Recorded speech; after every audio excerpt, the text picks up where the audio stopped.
देश का विभाजन ही धर्म के और मजहब के नाम पर लोगों ने किया। भारत के टुकड़े हुए और जिसकी पीड़ा, जिसके जख्म अभी तक हरे हैं। धर्म मजहब के नाम पर देश का विभाजन हुआ तो जो शेष भारत है वो तो अपने आप ही सनातनियों का हिंदू राष्ट्र है। बागेश्वर धाम वाले शास्त्री जी जहाँ भी जा रहे हैं, भक्तों का इतना बड़ा जन सैलाब उमड़ कर आ रहा है। पटना में उनका कार्यक्रम था, लोगों ने करोड़ों रुपयों का तो व्यापार किया है। आप आश्चर्य करेंगे, करोड़ों रुपए के नारियल बिक गए हैं। हमारे तीर्थ हैं, हमारे मंदिर हैं, उनसे कितने भूखे पेटों को भोजन मिलता है, कितने रोजगार मिलते हैं। साथ ही दीदी ऋतंबरा का बागेश्वर धाम सरकार को लेकर बड़ा बयान सामने आया है। उन्होंने कहा कि बागेश्वर धाम वाले धीरेन्द्र कृष्ण शास्त्री जी ने करोड़ों लोगों के लिए रोजगार के अवसर पैदा किए हैं।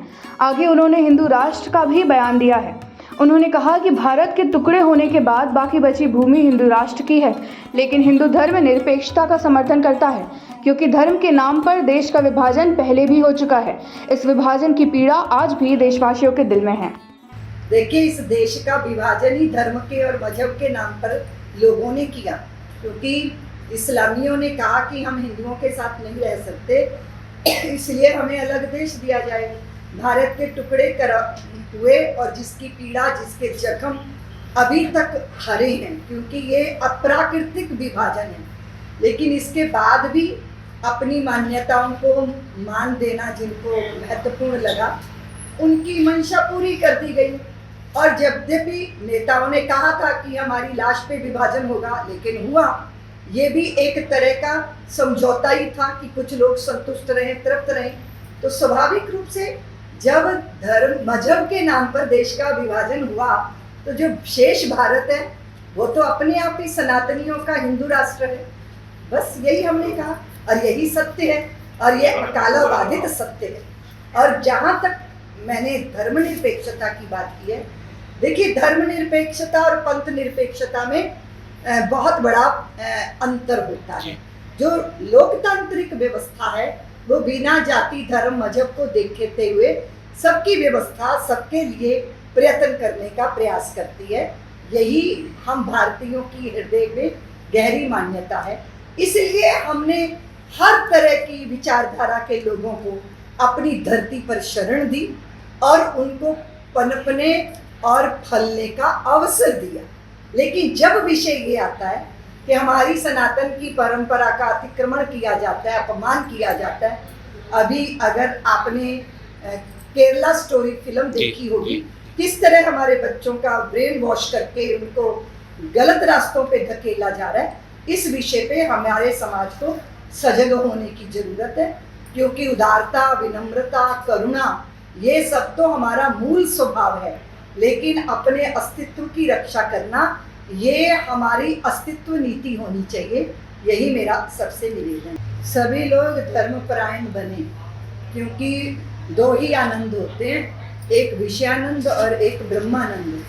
तो जो विषयानंद है उसकी सीमाएं हैं और जो ब्रह्मानंद है वो असीम है, और उसी के लिए हमारी चित्त चेतना आकुल व्याकुल है। इसलिए सब कुछ पाके भी अधूरापन जो लगता है वो पूर्ण परमात्मा के चरणों में आके ही उस पूर्णता का बोध होगा।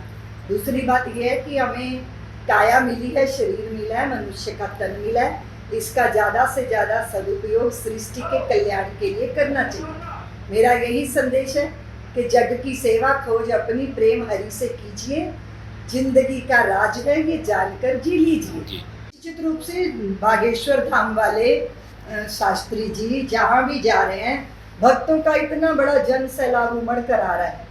आप देखिए, अभी पटना में उनका कार्यक्रम था, लोगों ने करोड़ों रुपयों का तो व्यापार किया है। आप आश्चर्य करेंगे, करोड़ों रुपए के नारियल बिक गए हैं। कितना जो लोग हमेशा हमारे तीर्थों को, मंदिरों को कोसते रहे हैं, उन्हें पता होना चाहिए जब एक कार्यक्रम से ऐसा हो रहा है तो सोचिए जितने हमारे धर्मस्थल हैं, हमारे तीर्थ हैं, हमारे मंदिर हैं, उनसे कितने भूखे पेटों को भोजन मिलता है, कितने रोजगार मिलते हैं। तो ये एक संकीर्ण मानसिकता के नाते हमारे धर्म के अनुयायियों को जो नेतृत्व कर रहे हैं, उनके प्रति इस तरह विद्वेषपूर्ण जो रवैया है वो उचित नहीं है। लेकिन इन सब राजनीतिक प्रलापों से सनातन जगत को असर नहीं पड़ता, क्योंकि हमारी श्रद्धा रेत के टीले नहीं है, ये वो चट्टाने हैं जिन्होंने ना काल ने, ना युग ने, ना मनवंतरों ने मिटाया है। क्योंकि हम श्रद्धाजीवी लोग हैं और धर्म ही हमारी जीवन है, हमारे प्राण हैं। इसलिए ये आबाद ऐसे ही सनातन की धारा ध्वजा फहराती रहे।